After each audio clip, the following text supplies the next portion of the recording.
We've had a lot of oil and gas from Russia in recent years. S-400 actually protected us from a number of Pakistani missiles. It's hugely significant. It becomes important to shore up the ones we have. There's a visit by President Putin. Yeah. How do you make of this visit? Significance of because we have seen It's hugely significant. First of all, the relationship is a very important relationship, which has been for a long time.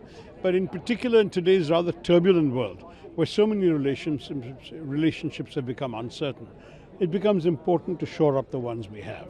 And I think no one should misunderstand that this will affect relationships with other countries, because India has the capacity to have independent relationships with different governments. We are a nation that has always believed in sovereign autonomy. And our autonomy to decide our friendships, our partnerships, and our national interests is something that's very encoded in our DNA. Secondly, I will say that the value of Russian friendship is something that has been proven in recent years in particularly two domains.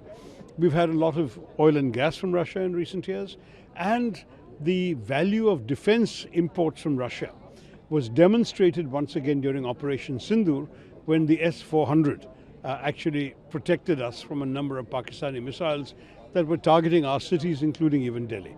So for us, this is not something to be taken lightly. It's an important relationship. I believe there's been a number of discussions that may culminate in some agreements. We'll find out tomorrow.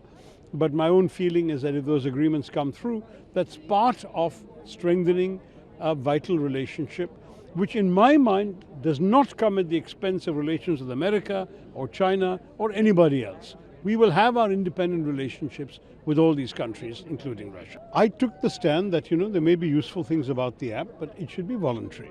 And I think what the government seems to have announced is that they claim it was always intended to be voluntary, that it will be bundled onto the phones, but you can take it down. Now, whether it will be bundled on the phones is a different matter, because you know that some of the phone manufacturers are resistant to that idea. It may be best to just enhance awareness that this is the app, this is what it does for you. If you like it, download it. And I suspect a lot of people will download it on that basis. But the truth is that making anything compulsory in a democracy is always a troubling idea. It has to be really, Aadhaar is compulsory more or less. You can't live in India without an Aadhaar. It's a pain otherwise not to have one, right? So there are a few things which the government feels is essential for it and the individual citizen feels is helpful to them. One day maybe Sanchar Sathi will be so widely downloaded that it will be like that. But you should not start off by making it compulsory. That's the main difference.